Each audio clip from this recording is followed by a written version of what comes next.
நீங்கள் பார்த்துக் கொண்டிருப்பது உங்கள் விஜய்.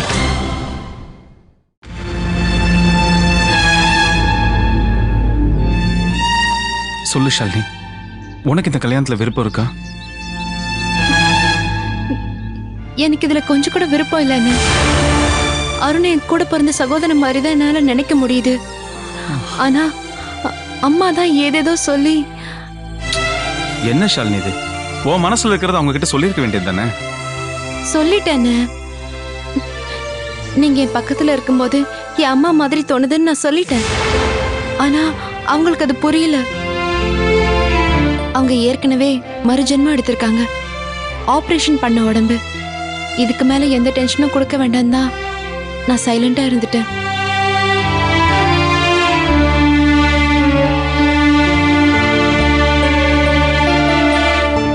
சரி, நீ கவலைப்படாத.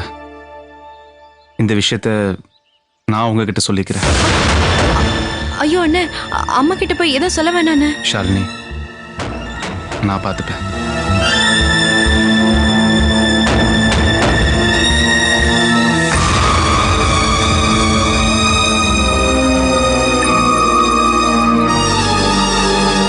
நீ உள்ள போ.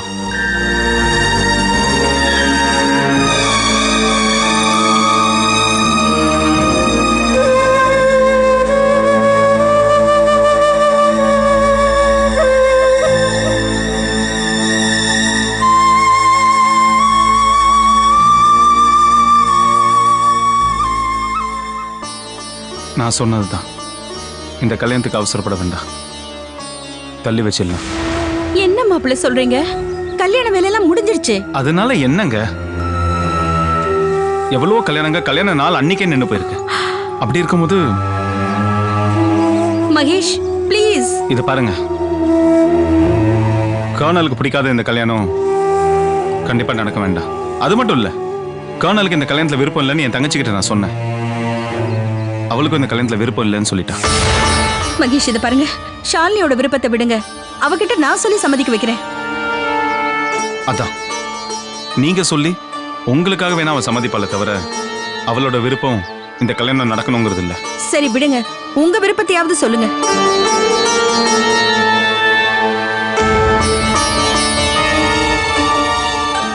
உண்மையை சொல்லணும்னா எனக்கும் இந்த கல்யாணத்துல விருப்பம் இல்லை. ஆமா, ஆரம்பத்துல இந்த கல்யாணத்துக்கு நான் சம்மதிச்சேன். ஆனா அப்பவே நான் அரை மனசோட தான் சம்மதிச்சேன். ஆனா இப்போ முழு மனசோட சொல்றேன், இந்த கல்யாணம் நடக்கக்கூடாது, நடக்கவும் வேண்டாம். என்னை மன்னிச்சிருங்க.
வீட்டுக்குள்ளேயே குளம் கட்டி வச்சிருக்கிறது எவ்வளோ வசதியா இருக்கு.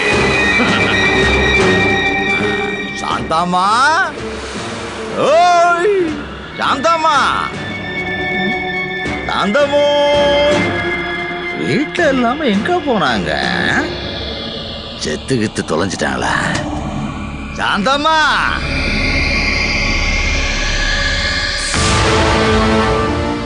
மெய்யப்பனா? நீங்க வான்னு கூப்பிடாமையே நான் நடு வீட்டுல வந்து உட்கார்ந்துருக்கேன். சுட்டெரிக்கிற வெயிலு என் மொட்டை மண்டைய பொழக்குது. குடிக்கிறதுக்கு கொஞ்சம் ஜில்லுன்னு மோர் கொண்டு வாங்க. எடுத்துட்டு வரேன்.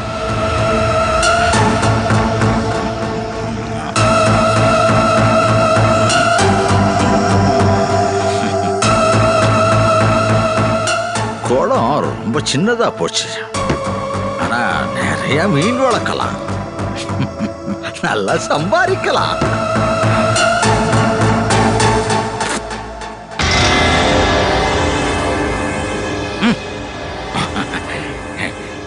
ஏம்மா நீங்க இந்த வேலையெல்லாம் பண்றீங்க? ஆமா, உங்க மருமக எங்க? கால் மேல கால் போட்டுக்கிட்டு தூங்குறாளா? இல்ல, அவ மார்க்கெட்டுக்கு போயிருக்கா. என்னது என்னது? மார்க்கெட்டுக்கு போயிருக்காளா? அது சரி, அவ இந்த வேலையெல்லாம் கூட செய்யறாளா? ரொம்பதான் மாறிட்டா. ஆமா மெய்யப்பா, அமலா முன்ன மாதிரி இல்ல, ரொம்ப மாறிட்டா. சாந்தம்மா, உங்க மருமகளை அவ்வளவு சாதாரணமா இட போட்டுறாதீங்க. ஜெயந்தி கண்ணுலயே விரல விட்டு ஆட்டினவ. அப்படிப்பட்டவ உங்ககிட்ட பணிச்சு போறான்னா அது பயத்தினால இல்ல, அவ இப்போ பதுங்குறா. புலி மாதிரி பதுங்குறா. நேரம் பார்த்து அவ பாய்வா. என்ன இருந்தாலும் அவ அங்கிருந்து இங்க வந்ததுனால ஷாலினி இப்போ சந்தோஷமா இருக்கா. நீங்க அவ இங்கிருந்து திரும்பவும் அங்க போகாம பாத்துக்கணும். ஒருவேளை அப்படி போனா ஷாலினிய உண்டு இல்லைன்னு பண்ணிடுவா.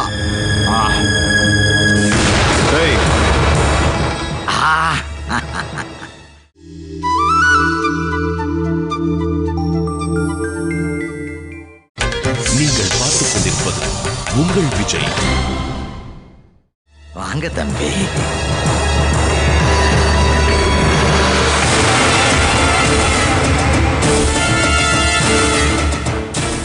மகேஷ் தம்பி, ஓய்.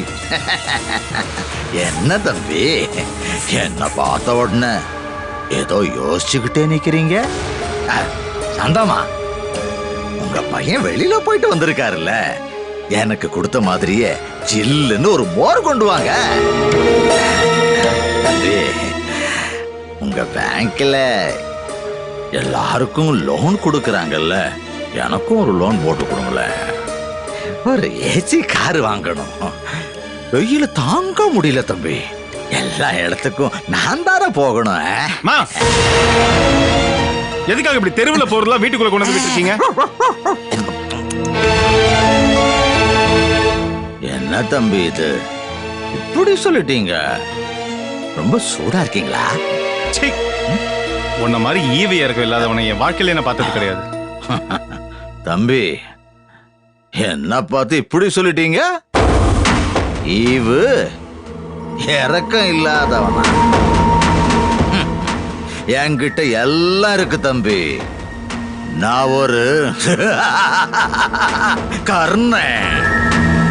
கவச குண்டலத்தை பாருங்க. கர்ணனா? மொட்டையும் கொட்டையும் போட்டுட்டு பாவம் அந்த அப்பாவி கர்ணன்ல ஏமாத்திட்டு இருக்க. இதுக்கெல்லாம் நீ போய் எங்கேயாவது சாவலாம். கர்ணனா? கர்ணனா இருக்கிறதுனால உன்னை விட்டு வச்சிருக்காரு. இதே வேற எவனசா இருந்துச்சு, நானா இருந்தேன், அப்படியே உன்னை வெட்டி போட்டுருப்பேன். என்ன தம்பி இது? காரணமே இல்லாம வீட்டுக்கு வந்தவங்கிட்ட கோவப்படுறீங்க. காரணமே இல்லாமையா? ஓ, ஏன்னா நீ காரணத்தோட தானே பாவம் அந்த கருணலை ஏமாத்தி பணம் வாங்கிட்டு இருக்க. உன்னெல்லாம் வெட்டி துண்டு துண்டா போட்டுருப்பேன். தம்பி, அந்த கிழவன் உங்ககிட்ட ஏதோ என்னை பத்தி தப்பா போட்டு கொடுத்து கிழவன் கிழவன் அப்படியே அரைஞ்சிரு. பிளாக்மெயில் பண்ணி அவரை ஏமாத்தி பணத்தை வாங்கிட்டு உனக்கு இவ்வளவு திமிரு இருக்குடா. ஏய், சாந்தம்மா என்ன பார்த்துக்கிட்டு நிக்கிறீங்க? உங்க பையனை புடிங்க, இல்ல நான் ஏதாவது செஞ்சிருவேன். ஏய் என்னடா பண்ணுவ? இல்ல இல்ல, நீங்க செஞ்சிருவீங்கன்னு சொன்னேன். யாரும் இல்ல நேரத்துல வீட்டுக்கு வந்து எங்க அம்மாவை ஏமாத்தி மகேஷ், சும்மா பேசி கத்திட்டா இருக்க.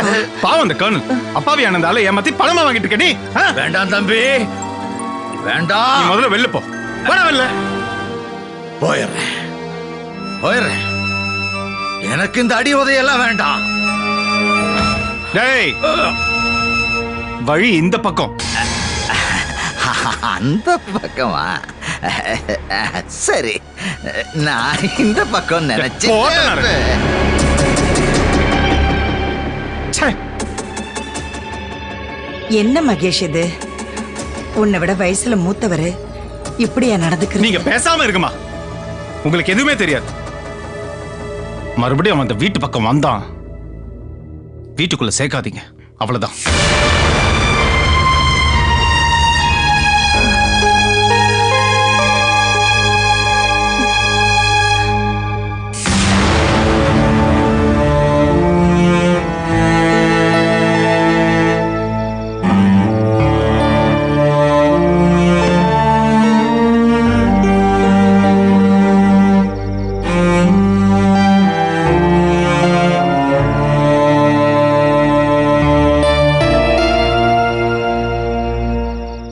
மகேஷ், நீங்க இன்னும் தூங்கலையாமா?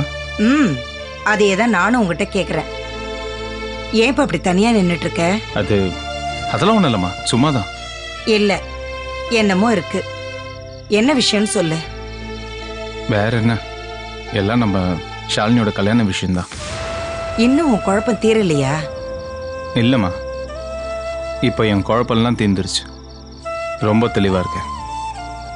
அதான் நேரம் அந்த ப்ரொஃபஸர் வீட்டுக்கு போய் அருண் ஷாலினியோட கல்யாணம் நடக்காதுன்னு ரொம்ப தெளிவா சொல்லிட்டு வந்துட்டேன்.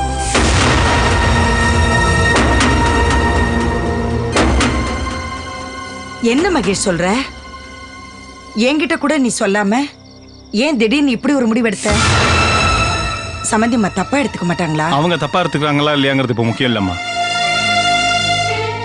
இந்த கல்யாணம் நடந்தா அது ரொம்ப தப்பாயிடும். என்னடா சொல்ற? அது நம்ம கர்னலுக்கு இந்த கல்யாணம் நடக்கிறதுல அவ்வளவா விருப்பம் இல்லைல்ல. என்ன இருந்தாலும் குடும்பத்தில் பெரியவர் அவர் தானே. அவரை ஒதுக்கி வச்சுட்டு இந்த கல்யாணம் நடக்கிறது அவ்வளோ நல்லா இல்லைம்மா. ஏன்பா அவரை சமாதானப்படுத்துறதை விட்டுட்டு இப்படி அவசரப்பட்டுட்டேப்பா? நான் அவசரப்பட்டு முடிவெடுக்கலாமா, நல்லா ஆலோசிச்சு தான் இந்த முடிவு எடுத்திருக்கேன். அது மட்டும் இல்லாமல் ஷாலினி அருணை கூட பிறந்தவனா தான் நினைச்சிட்டு இருக்கா. அப்படி இருக்கும்போது அவங்க ரெண்டு பேரும் கல்யாணம் பண்ணாது அவ்வளோ நல்லா இருக்காது. இல்ல மகேஷ், நான் சொல்ல வர்றது, நான் எந்த ஒரு முடிவு எடுத்தாலும் அது ஷாலினியோட நல்லதுக்காக தான் இருக்கும்னு உங்களுக்கு நம்பிக்கை இருக்குல்ல. அப்போ விடுங்க. அருணுக்கும் ஷாலினிக்கும் இந்த ஜென்மத்தில் கல்யாணம் நடக்கவே நடக்காது, அவ்வளோதான்.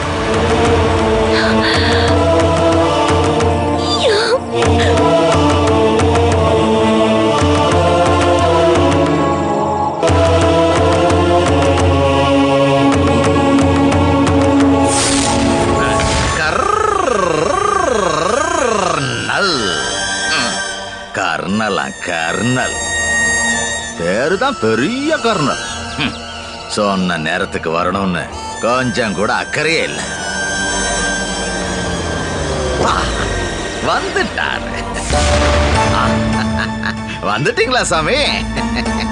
ஏய், எதுக்கா ஃபோன் பண்ணி நீங்க வர சொன்ன? எனக்கு வந்த கோவத்துக்கு உங்க வீட்டுக்கே வந்து உங்களுக்கு கும்பாபிஷேகம் பண்ணலாம்னு நினைச்சுக்கிட்டு இருந்தேன். ஆனா அங்க அம்மா இருப்பாங்களே, அவங்களுக்கும் விஷயம் தெரிஞ்சு போயிடும்ல, அதான் வரல. நீங்க தான் புத்தி கெட்டு போய் ஏதோ செஞ்சுக்கிட்டு இருக்கீங்க. நான் அப்படி செய்ய முடியுமா? ஏய், what are you talking? Come to the point. A B C D E F G L M N O P நல்லா சொல்லுங்க. செய்யற தப்பெல்லாம் செஞ்சுட்டு இப்ப தசு புசுன்னு இங்கிலீஷ்ல பேசுங்க. ஏன்டா தலைகால் புரியாம பேசுற? என்ன விஷயம் சொல்லு. நீங்க உண்மையெல்லாம் சொல்ல ஆரம்பிச்சிட்டீங்களாமே. நான் அந்த மகேஷ போய் பார்த்தேன். அவன் என்கிட்ட நடந்துக்கிற விதத்தை பார்க்கும்போது அவனுக்கும் எல்லா உண்மையும் தெரிஞ்சிருக்கும்னு நினைக்கிறேன். நீங்க ஏதாவது சொன்னீங்களா?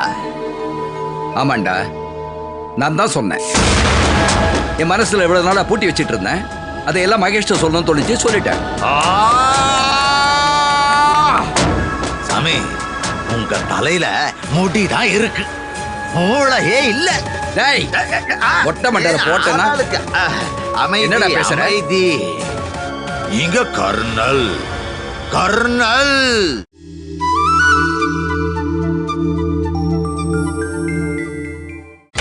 நீங்கள் பார்த்துக் கொண்டிருப்பது உங்கள் விஜய். ஏன் சாமி, மகேஷ் யாரு? உங்க பேத்திய கல்யாணம் பண்ண மாப்பிள்ள, உங்க வீட்டுல சம்பந்தம் வச்சிருக்கிறவரு. அவர்கிட்ட போய் உன் மாமியாரு கல்யாணத்துக்கு முன்னால வேற ஒருத்தன் கூட பழகி தப்பான முறையில ஒரு குழந்தைய பெத்துக்கிட்டான்னு சொன்னா உங்க குடும்ப கௌரவம் என்ன ஆகிறது? அவன் உங்களை மதிப்பானா? வாய மூடுற.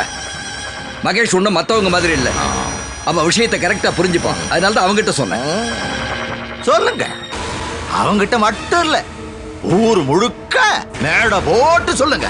மைக் எடுத்து கனெக்ட் பண்ணி hello hello check check check ஜெயந்திக்கு. வாய மூடுற. ஷாலினி கல்யாணத்தை நிறுத்துறதுக்கு அதுதான் சரியான வழியா தோணுச்சு. எல்லாத்தையும் சொன்னேன். அவசியம் இருந்தா ஊர் பூரா சொல்லுவேன். நீ எவன்டா கேட்கறதுக்கு? சொல்லுங்க. இந்த மாதிரி முட்டாள்தனமா எல்லார்கிட்டயும் போய் சொல்லுங்க. ஒரு கிட்டினியோட நடமாடிக்கிட்டு இருக்கிற உங்க பொண்ணுக்கு இருக்கிற கொஞ்ச நிம்மதியையும் குழி தோண்டி புதைங்க. உங்க மாப்பிள்ள பிரபாகர் இருக்காரு, பார்க்கத்தாம ஒண்ணு மாதிரி இருக்காரு. அந்த ஆளுக்கு தான் பொண்டாட்டி கல்யாணத்துக்கு முன்னாடியே இன்னொருத்தன் கூட பழகி ஒரு புள்ளைய பெத்தவன்னு தெரிஞ்சா அவ்வளவுதான்.